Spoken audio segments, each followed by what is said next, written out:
Sejam bem-vindos a mais um estudo central, um estudo da Palavra de Deus, onde nós temos como guia a lição da Escola Sabatina. Se você ainda não tem a lição da Escola Sabatina, você já sabe, www.cpb.com.br. Você tem condições de assinar a sua lição e todo trimestre receber aí na sua casa, ou comprar a avulsa mesmo para acompanhar. Se você não quiser assinar a lição pelo site da CPB, acesse os links que a gente vai deixar aqui na descrição e você vai ter a lição em PDF, tá bom? Mas não deixe de estudar a Palavra de Deus com a gente. Eu gostaria de mandar um abraço, antes de a gente iniciar aqui com os nossos convidados, para o Flávio Bezerra, lá do Remanso, na Bahia. Flávio, um abraço para você. Muito obrigado por estar sempre com a gente. O Antônio Raimundo Barbosa, de Teresina, no Piauí. Antônio, obrigado, viu? Que Deus te abençoe aí. A Aureci Gomes, de Vitória de Santo Antão, no Pernambuco. A Arlene dos Santos, ou Arleni dos Santos, em Salvador, Bahia. O Ângelo Júnior e a esposa, que estão lá em Portugal, nos acompanhando. Eu gostaria de pedir para você também, que está aí com a gente hoje, deixe seus comentários aqui. Eu gostaria de comentar a participação de todos. Eu leio lá, eu oro por você, tá? Quer um pedido de oração? Tem um pedido de oração? Deixa lá que eu oro por você, tá bom? E é uma alegria receber vocês para mais um estudo central. Muito bem, nesse trimestre você já sabe, nós estamos estudando a lição que fala a respeito do Evangelho de Marcos. E quem está aqui para compartilhar o conhecimento a respeito da lição, que está aqui conosco, gentilmente aceitou o nosso convite, pastor Michelson Borges, que veio lá da CPB, da Casa Publicadora Brasileira. Muito obrigado, pastor, por estar aqui com a gente. É uma alegria poder estar com vocês aqui, por um motivo ainda melhor e especial, né? Que é estudar a Palavra de Deus, recordar as palavras de Jesus e aprender das parábolas. Marcos, esse trimestre tem uma lição realmente muito bonita aqui para a gente estudar. Amém, amém. E você pode pesquisar lá no dia 6 de julho, o pastor Michelson esteve conosco na Igreja Central, 2 sermões de manhã e à tarde. Pesquisa no YouTube, você não vai se arrepender. Está aqui com a gente também o Marcelo, que é ancião aqui da nossa Igreja Adventista Central de Sorocaba. Marcelo, que alegria ter você aqui com a gente. Muito obrigado. Obrigado, Alex, pelo convite. Para mim é uma honra, um privilégio poder estar aqui no Estudo Central para compartilhar a Palavra de Deus. Amém, amém. A alegria é nossa. Marcelo, você pode orar para a gente, por favor? Sim, claro. Bondoso Deus que habita nos altos céus, graças te damos, Senhor, por esse privilégio que temos de poder aprender de Ti através das Sagradas Escrituras, através da lição da Escola Sabatina. Pedimos que o Senhor possa se fazer presente aqui em nosso meio, ser o nosso professor e nos conduzir, ó Deus, através das suas santas palavras. Tudo isso nós pedimos em nome de Jesus. Amém, Senhor. Amém. Muito bem, como eu disse, a lição de número 4 tem como tema parábolas, né? A lição, na introdução dela, ela diz que os estudiosos ainda hoje procuram formas de interpretar as parábolas, tentar entender o que Jesus queria dizer através das parábolas que ele contava, que são utilizadas até hoje para ensinamento do povo de Deus, né?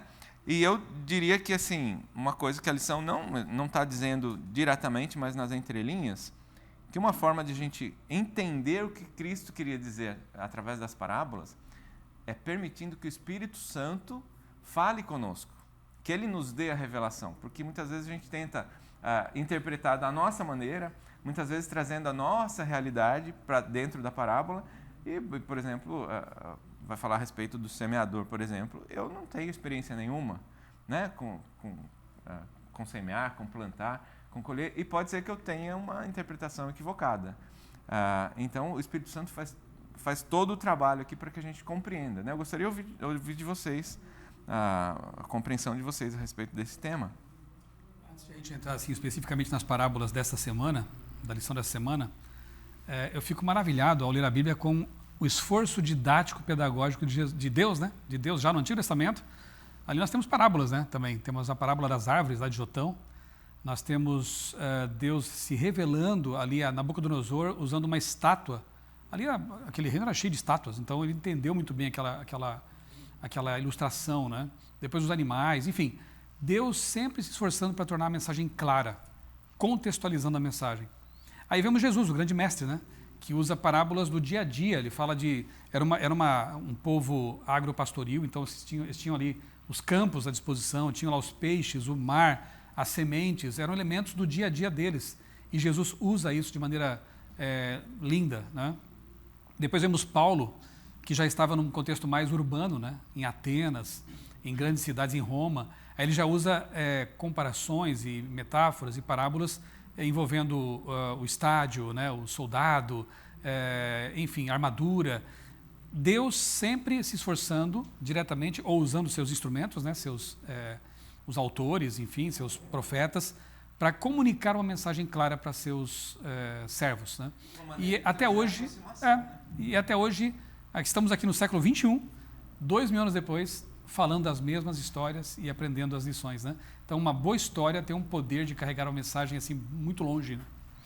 Não à toa a gente conta historinha para as crianças a respeito da Bíblia, a respeito de Deus, de Jesus, dos anjos, desde que, né, é bebezinho, né, Marcelo? Você vê que Jesus ele tinha uma preocupação não somente em passar a informação, né? Mas Jesus tinha aquela preocupação de passar a informação e fazer com que a gente realmente aprendesse da história, né? Então, as parábolas são ótimos recursos para que a gente realmente fixe, né, o conhecimento, né? Porque é uma alegoria, mas que diz respeito ao mundo real. Se ele simplesmente passasse uma informação pronta, talvez a gente não fixasse com eficiência todo esse ensinamento. Mas então ele cria essas parábolas e isso faz com que a gente aprenda, procure saber o que aquilo significa e nesse processo a gente acaba realmente aprendendo as lições que Jesus queria nos ensinar. E aí a gente pode ver o amor de Deus, né? O amor de Cristo, buscando trazer assim o detalhe da compreensão da palavra. Sim. Né? Porque se falar só em profecias, né? O pastor Michelson gosta muito de falar a respeito de profecias, mas quando fala só de profecia, a compreensão é mais difícil. Aí quando ele vem com uma parábola, uma coisa que é próxima do ouvinte, né? Do seu interlocutor, ele cria uma identidade ali, uma facilidade para compreender, né? Como o pastor Michelson já falou, naquela época de Jesus, as pessoas tinham uma identidade muito maior com o cultivo, né? Com o plantio, né? Eles precisavam disso, tinham em casa ali, né? Então fazia todo sentido falar então a respeito da parábola que a lição traz para a gente, a parábola do semeador, e ela traz praticamente 4 histórias dentro de uma história, né? Quando ela fala a respeito dos diversos solos. E aí eu gostaria da participação de vocês, contando para quem nos acompanha essa parábola, fazendo um resumo dessa parábola, por favor. Nós temos aqui no verso 3, né, e seguintes, escutem, eis que o semeador saiu a semear. E ao semear, uma parte caiu à beira do caminho, e vieram as aves e comeram. Outra parte caiu no solo rochoso, onde a terra era pouca, logo nasceu, visto não ser profunda a terra, saindo porém o sol, a queimou, e porque não tinha raiz, secou-se. Outra parte caiu entre os espinhos, e os espinhos cresceram e sufocaram, e não deu fruto. Outra, enfim, caiu em terra boa e deu fruto. A semente brotou, cresceu, produziu 30, a 60, a 100 por 1. Jesus acrescentou, quem tem ouvidos para ouvir, ouça. Então, ou seja, presta atenção, né? Considera o que foi dito, né? Então, você vê que a semente é boa, o semeador fez o que tinha que ser feito corretamente. Obviamente que o semeador é Deus, né? Ou seus mensageiros. O problema está nos solos, né? Aqueles que ouvem a palavra, a semente é a palavra, né? Tem um solo inadequado, crestado, duro, ali a semente não vinga e não dá em nada. Mas também tem aqueles que se permitem, que sabe, absorver pelos espinhos da vida, né? O dia a dia, talvez o consumismo, coisas que assistem, com que convivem, né? E aqueles espinhos vão abafando a semente e a palavra que poderia germinar acaba sendo travada e sufocada, né, em seu crescimento. Mas há o solo bom, então a gente tem que orar a Deus para que Ele mantenha sempre o nosso coração, a nossa mente como o solo bom, aquele que recebe a semente e nele a semente floresce, cresce e transforma, né? Então é uma parábola lindíssima, né? E pode ser que os nossos amigos que estão nos acompanhando agora se identifiquem com o tipo de solo, né? É importante nós nos avaliarmos, porque na lição de domingo ele conta a história. Na lição de segunda ele vem explicando a parábola, né? E talvez, vindo aqui para a segunda, explicando a parábola, a gente possa entender melhor, a gente possa se colocar, né? Possamos nos inserir nessa história para fazer essa avaliação. Como é que é o solo do meu coração? Um detalhezinho que eu acho interessante, né? Ele falava para as multidões. E geralmente eu consigo assim imaginar a cara de alguns, né? Que história é essa aí? Não quero nem saber disso, vai embora, né? Alguns ficavam. Senhor, o que quer dizer isso? Aí vem a explicação. Sim. Quando há interesse de cavar na Bíblia também é assim, né? Quando tem muitas pessoas que leem a Bíblia, não entendi, deixa para lá. Mas há aqueles que, opa, eu acho que aqui tem algo muito importante, eu quero entender. E perseveram, e leem, e oram, e aí tem o entendimento. Então, nosso desejo de aprender, de saber, de entender, ele vai ser recompensado. E acho que eu não anotei em que verso está escrito aqui, entre 10 e 12. Marcos 4, entre 10 e 12, que ele diz, as parábolas eram usadas para que vejam e não percebam. Quer dizer, muitos saíam dali dessa reunião, desse encontro, como chegaram, vazios. Né? Ele tentou transmitir a mensagem, mas o coração não estava preparado para receber essa mensagem. Ou viram, não perceberam o que ele estava tentando dizer. Para que ouvindo, eles ouçam e não entendam. A mesma coisa. Né? Para que não haja perdão para eles. Mas não porque Deus... Será que Deus não quer perdoar? Né? Ou será que é o coração que estava de pedra ali para receber essa mensagem, Marcelo? Como o próprio pastor disse, né, Jesus contou essa parábola e ela vai se encaixar com as pessoas que estavam ali, todas as pessoas, né? Porque o primeiro ele cai à beira do caminho, o pássaro vem e já leva a semente. Ali são pessoas de coração duro, né? A semente cai naquele solo duro que não dá em nada, né? Ela não permite que a semente penetre, né? Outras pessoas até permitem, né? Quando cai ali no solo rochoso, tem pouca terra, então cresce um pouquinho, mas daqui a pouco já esquece. Ou tem pessoas que recebem com empolgação, mas daqui a pouco vem aquelas ervas daninhas, aquele mato e acaba sufocando, né? E as pessoas acabam desistindo. E existem aquelas pessoas que é aquela terra preta, né? Onde eu vejo minha mãe, que ela ama plantas, eu vejo sempre ela cultivando as plantas, misturando ali com casca de ovos adubado, né? E as plantas delas estão sempre lindíssimas. E uma das coisas que ela dá especial atenção é o solo. Está sempre cultivando, as plantas delas são sempre lindas. Então são pessoas assim que além da planta crescer, ainda frutificam, né? Criam discipulados, né? Então você vê aí que 4 exemplos e representam muito bem as pessoas quando elas recebem a palavra de Deus. Isso que você falou da questão daqui para que vendo não vejam e ouvindo não ouçam, né? Para que não venham a converter-se e sejam perdoados. Eu sempre tenho dito assim, olha, a importância do todo da obra. Né? Você não pode pegar um texto isolado do seu contexto e aplicá-lo ao seu bel prazer, né? Do jeito que você quer ou bem entende. Esse trecho aqui, que na verdade é uma citação direta de Isaías 6, né? Ele vem logo após a parábola dos solos. E na parábola dos solos, o problema está no solo, não na semente, não no semeador. Sim. Então o problema aqui não está em Deus. Deus não quer que as pessoas se salvem. Deus não quer que as pessoas se convertam. Ora, tem tantos textos na Bíblia que falam de Deus procurando salvar, de dando escolhas, né? Por exemplo, olha, lá para o meio de Josué, né? Escolham agora quem vocês querem servir, se aos deuses, né, que seus pais serviram, ou se o Deus do céu, Israel, Deus de Israel, eu e minha casa serviremos a Deus de Israel. Deus fala, escolhe, eu te proponho o caminho da vida ou da morte, escolhe a vida para que você viva. O tempo todo Deus fala de convite e de escolha. Como que aqui esse texto iria contrariar o todo da obra? A Bíblia e a própria parábola. Na verdade, o que o texto diz é o seguinte, olha, infelizmente alguns são solo duro, como disse o irmão, né? São solo duro, são solo fechado a semente. Esses vão ouvir e não vão se converter, infelizmente. Usando o seu livre-arbítrio, não vão aceitar. Então, lá em Isaías, a mesma coisa, né? Estava pregando para uma nação corrompida, pervertida, afastada dos caminhos de Deus, mas o fato de haver um profeta pregando mostra que Deus queria que eles ouvissem, que eles aceitassem. Tinha a intenção de salvar. Tinha a intenção de salvar, Sim. Mas o problema está no solo, na pessoa. Então, esse texto aqui precisa ser compreendido nesse contexto. Alex, entrando já na parte de terça-feira, né, aqui, diz que é o objetivo das parábolas. Aqui diz que, em Marcos capítulo 4, verso 10, diz que quando Jesus ficou só, os discípulos e mais um grupo de pessoas, né, procuraram Jesus. Interessante porque entra nessa parte, por exemplo, para que ouvindo não entendam, né? Então, na verdade, aqueles que quiserem entender, eles vão entender, porque eles vão querer cavar um pouco mais fundo e vão procurar saber o significado. Jesus sempre está disposto a ensinar, né? O Espírito Santo. E aqui eu me identifiquei um pouco com isso daqui, porque eu sempre fui muito tímido, principalmente na classe, e muitas vezes quando o professor estava explicando, tinha alguma dúvida assim, E eu tinha vergonha de levantar a mão e falar assim, poxa, será que vou fazer uma pergunta idiota? Então, depois que acabava a aula, eu procurava o professor, aquele negócio que o senhor explicou lá, dá para o senhor me explicar? E ele explicava. Então, eu imagino aqui Jesus, né, sozinho, e aquelas pessoas que realmente queriam aprender, procurando ali juntamente com os discípulos, Jesus, o que significa aquilo? E Jesus, com toda a paciência e amor, explicando ali para eles, né? Então, é como o pastor disse, não que Jesus não queria que eles não entendessem, mas Jesus queria despertar o interesse.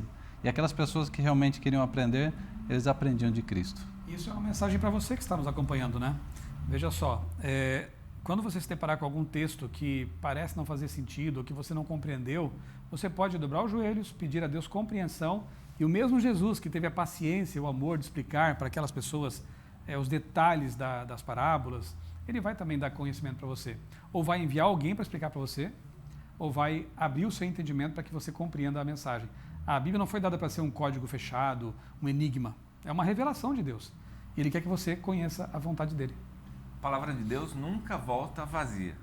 Nunca volta vazia. E, em outro momento, ele diz, buscar-me-eis e me achareis, quando me buscardes de todo o coração.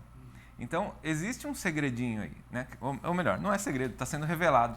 Se você me buscar de todo o coração, meus braços estarão abertos, minha boca estará aberta para falar aquilo que você precisa. Nós não podemos ser preconceituosos, de ter aquele preconceito contra a palavra de Deus, o que muitas vezes inibe as pessoas de ouvir a palavra de Deus, né? Que em Isaías, compara ao livro de Isaías, né? Quando Isaías deu a advertência ao povo, falou sobre a maldade do povo, aqui em terça-feira, e diz que o povo ali não quis ouvir a mensagem de Isaías, né? Eles já ouviram com preconceito, né? O coração deles estava fechado. E hoje em dia também, de repente, as pessoas podem estar ouvindo, tendo contato com a palavra de Deus, né? Ouvindo, de repente, sobre os mandamentos de Deus, sobre o sábado, e pessoas falando, não, os mandamentos eles são coisa do Antigo Testamento, é coisa para judeu, o sábado foi abolido. E você, de repente, pode ser cômodo para você ouvir essa mensagem e ficar com essa mensagem. Mas o que realmente Deus quer dizer para você quando essa mensagem chegou para você? Será que o sábado realmente foi abolido? Os mandamentos não precisam ser mais guardados? Então, tenha o coração aberto, não tenha preconceito como o povo de Israel teve com a mensagem de Isaías, como muitos tiveram, né? Abra seu coração e Deus vai falar com você e você vai compreender, pelo poder do Espírito Santo. Amém, amém. Que mensagem poderosa, Marcelo. Gostaria de retornar aqui para a parábola, para a gente interpretar cada tipo de solo. Nós demos uma pincelada, mas a lição ela traz explicações diretas, né? Por exemplo, à beira do caminho, os pássaros levavam a semente embora, e a lição traz uma citação para a gente, que Satanás tira a verdade do coração. Quer dizer, não teve nem tempo de a verdade ser processada, ser trabalhada, de a gente ter a vida transformada, e Satanás já foi lá e tirou do coração dessa pessoa, né? Muitas vezes nós não damos tempo para Deus agir na nossa vida. A gente às vezes quer fazer de própria vontade. E a lição está dizendo que Satanás vai lá e arranca, né? Qual seria o caminho para a gente não permitir que Satanás arranque do nosso coração, né? Como é que a gente pode viver a nossa vida diária para que Satanás não tenha poder sobre a nossa vida, pastor? Isso vale para nós também, que somos já cristãos, já temos uma caminhada, né? Se a gente não cuidar,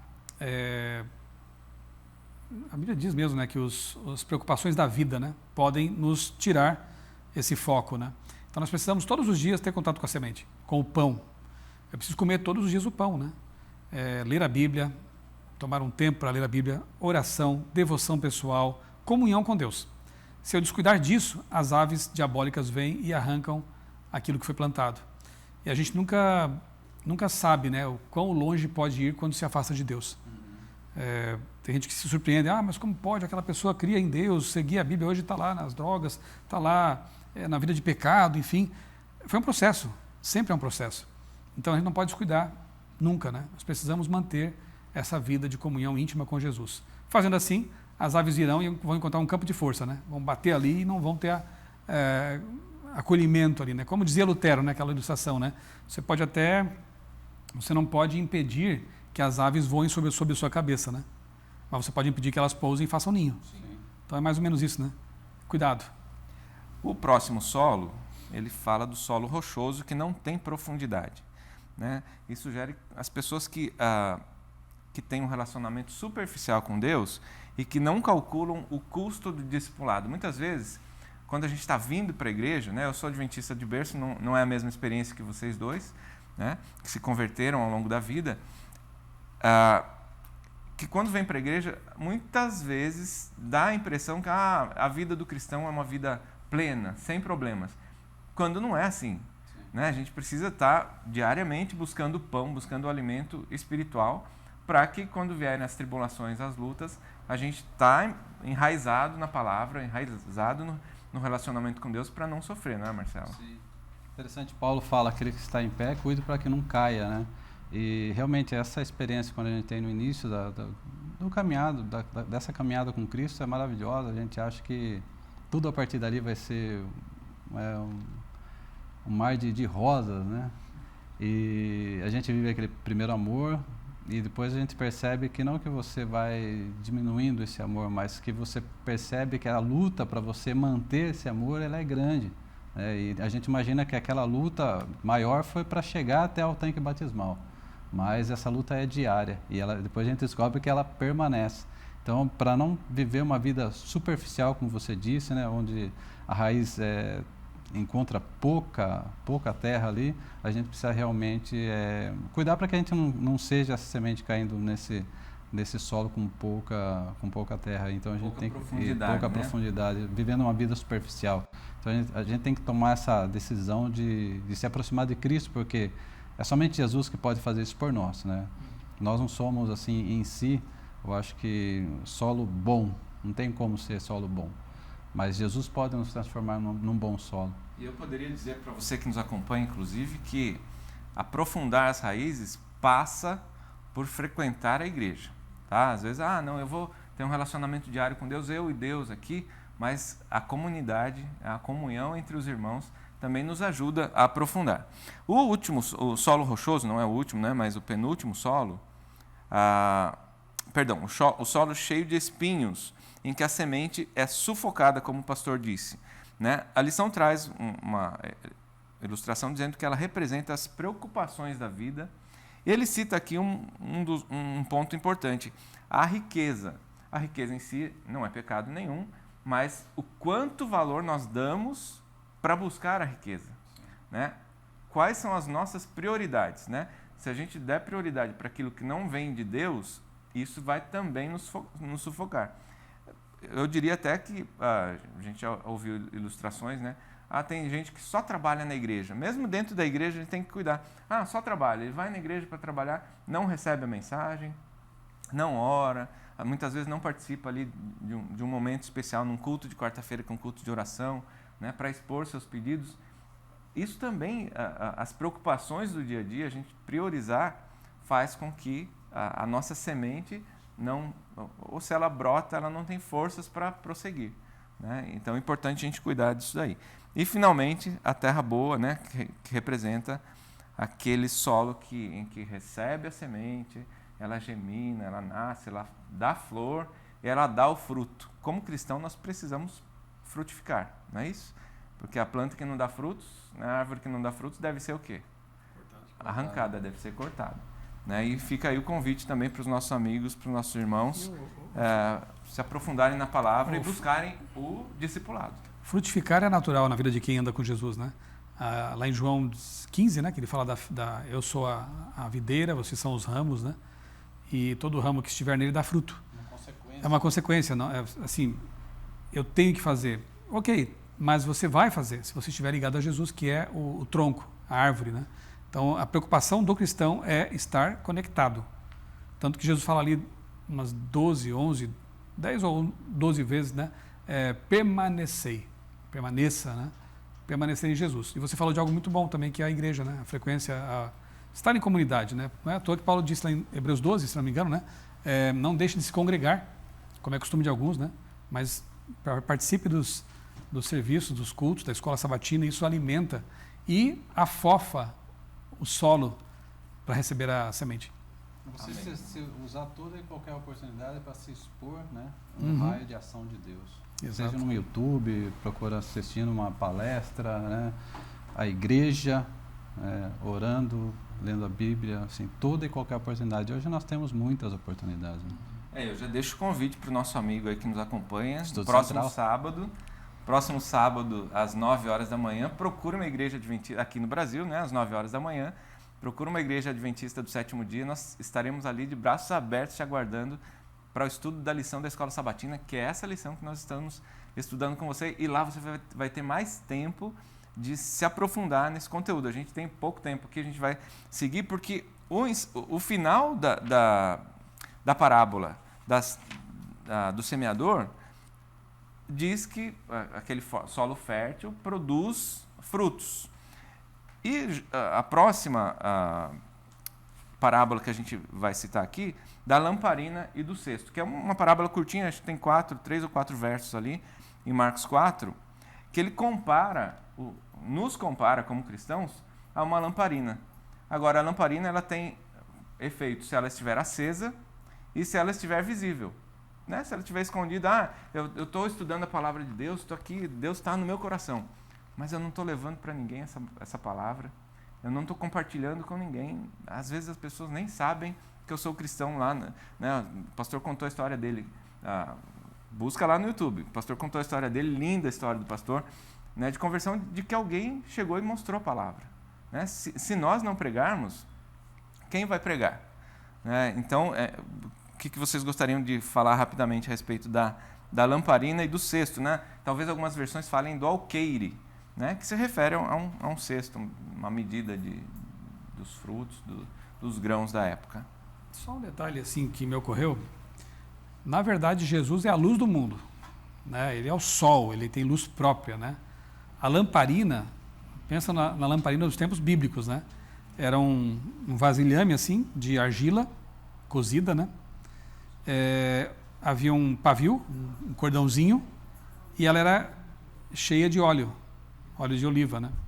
A gente pode imaginar que as casas daquele tempo tinham esse cheirinho de azeite, né? Assim, à noite devia ser um cheiro um odor assim mais forte, né? Um aroma, né? Enfim. Então, a lâmpada, a lamparina, que obviamente na parábola somos nós, ela precisa do óleo, né? Ela não brilha por si só.